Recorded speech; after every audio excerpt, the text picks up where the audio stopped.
आज की इस वीडियो में हम लोग पढ़ेंगे एनसीईआरटी साइंस क्लास 7 का अध्याय 8 पादप में जनन। तो चलिए शुरू करते हैं फर्स्ट क्वेश्चन से। पौधों के कायिक अंग हैं। आंसर डी, इनमें से सभी। जड़, तना और पत्ती सभी होगा। नेक्स्ट, निम्नलिखित पर विचार करना है। एक, पुष्प पादप में जनन का कार्य करते हैं। दूसरा, किसी पुष्प में नर जनन अंग अथवा मादा जनन अंग या फिर दोनों ही जनन अंग हो सकते हैं। तीसरा, लैंगिक जनन में पौधे बिना बीज के नए पौधों को जन्म दे सकते हैं। कौन सा सही है? आंसर ए, 1 और 2 सही है, तीसरा गलत है। नेक्स्ट, निम्नलिखित में से असत्य कथन की पहचान करें। एक, लैंगिक जनन में नए पादप बीजों से प्राप्त होते हैं। ठीक है, सही है। दूसरा है, अलैंगिक जनन में नए पादप बीजों अथवा बीजाणुओं के उपयोग के बिना ही उगाए जा सकते हैं। तीसरा है, जिसमें पादप के मूल तने, पत्ती अथवा कली जैसी किसी कायिक अंग द्वारा नया पादप प्राप्त किया जाता है, कायिक प्रवर्धन कहते हैं। तीनों कथन सही है, इनमें से कोई नहीं गलत है। आंसर डी होगा, इनमें से कोई गलत नहीं है, सभी कथन सही है। नेक्स्ट, आलू के कंद में जिन संरचनाओं को आँखें कह देते हैं वह क्या है? आंसर डी, कायिक कलियाँ। नेक्स्ट, पौधे किसका एक पत्ता नम मिट्टी पर गिरता है?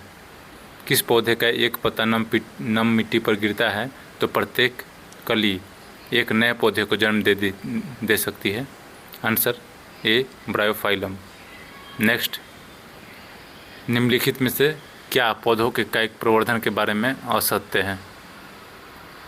आंसर बी, प्रजनन की अन्य विधियों की तुलना में वृद्धि धीमी होती है। ये गलत है, बाकी सभी सही है। यह प्रजनन की एक अलैंगिक विधि है। इसका उपयोग उन पौधों के लिए किया जा सकता है जो बीज उत्पन्न करने की क्षमता खो चुके हैं।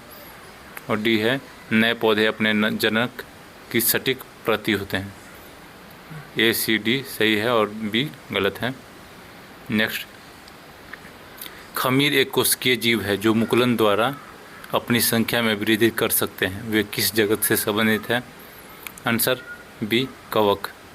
नेक्स्ट, फंजाई तंतुमयी शैवाल किसके द्वारा गुणन करते हैं? आंसर सी, अलैंगिक बीजाणुओं द्वारा। नेक्स्ट, मांस और फर्न जैसे पादप में जनन कैसे होता है? आंसर सी, बीजाणु निर्माण। नेक्स्ट, जिन पुष्पों में पुंकेसर और स्त्री केसर दोनों ही होते हैं वे कहलाते हैं? आंसर ए, द्विलिंगी पुष्प। नेक्स्ट, पौधों का जनन अंग होता है? आंसर बी, पुष्प। नेक्स्ट, निम्नलिखित कथन पर विचार कीजिए। एक, पुंकेसर नर प्रजनन अंग का प्रतिनिधित्व करता है जबकि स्त्री केसर मादा प्रजनन अंग का। दूसरा, ऐसे पुष्प जिसमें या तो केवल पुंकेसर अथवा केवल स्त्री केसर उपस्थित होते हैं उभयलिंगी पुष्प कहलाते हैं। तीसरा, मक्का, पपीता और ककड़ी या खीरे के पौधे में एक लिंगी पुष्प होते हैं जबकि सरसों, गुलाब और पिटूनिया के पौधे में द्विलिंगी पुष्प होते हैं। कौन सा कथन सही है? आंसर ए, 1 और 3 सही है, दूसरा गलत है। नेक्स्ट, चलिए इसकी व्याख्या देख लीजिए, गलत है उसके बारे में। ऐसे पुष्प जिसमें या तो केवल पुंकेसर अथवा स्त्री केसर उपस्थित होते हैं एक लिंगी पुष्प कहलाते हैं। नेक्स्ट, परागकोश में क्या होता है? आंसर डी, परागकण। नेक्स्ट, पुष्प का कौन सा भाग स्त्री केसर के शीर्ष की चिपचिपी सतह है जो पराग को फंसा कर रखता है? आंसर बी, वर्तिकाग्र।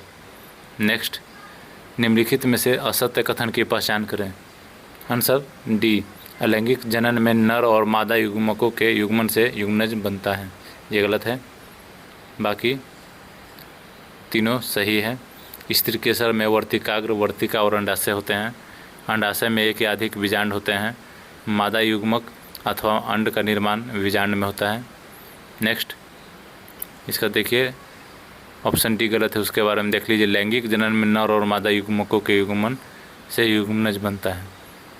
नेक्स्ट, निम्नलिखित कथन पर विचार करना है। एक, समानतः परागकणों में दृढ़ सुरक्षात्मक आवरण होता है जो उन्हें सूखने से बचाता है।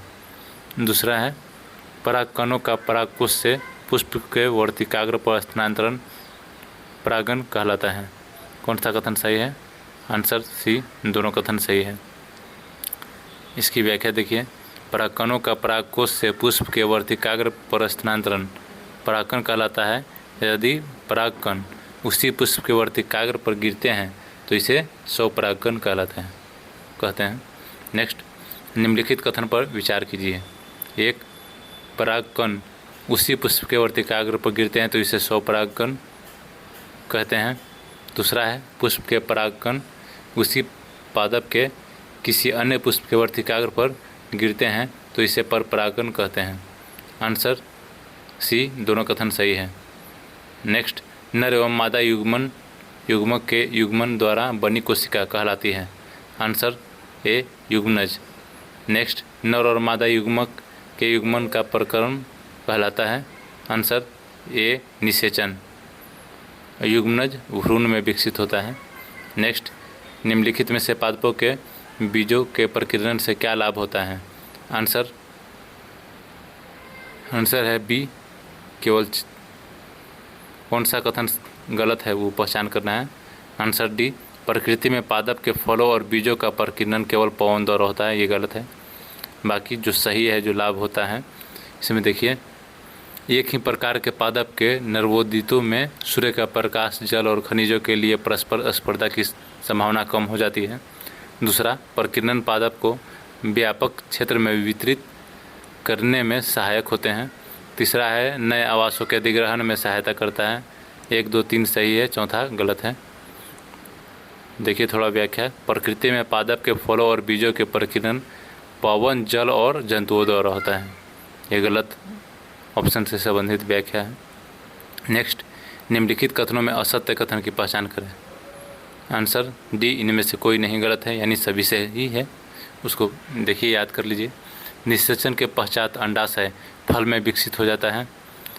दूसरा है, बीजांड से बीज विकसित होते हैं।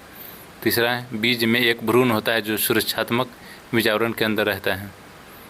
नेक्स्ट, बीजों के प्रकीर्णन, प्रकृति में बीजों का एक स्थान से दूसरे स्थान पर बिखरना बीज प्रकीर्णन कहलाता है। बीज प्रकीर्णन निम्नलिखित विधियों द्वारा होता है। एक, वायु कुछ हल्के रोमयुक्त बीज जैसे आक यानी मदार, सूरजमुखी, सेहिजन, द्विफल के बीज हल्के होने के कारण बहती वायु के साथ दूर दूर तक फैल जाते हैं। दूसरा, जल द्वारा जिन फलों का आवरण स्पंजी तथा तंतुमय होता है वे जल में तैरते हुए एक स्थान से दूसरे स्थान पर पहुंच जाते हैं, जैसे नारियल।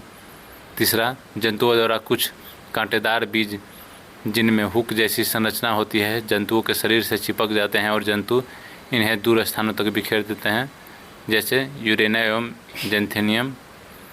चौथा है, फलों के फटने द्वारा एरंड और बाल्सम के फल तेज झटके के साथ फटते हैं और इनमें स्थित बीजों का प्रकीर्णन हो जाता है। बीज जनक पौधों से दूर जाकर गिरते हैं।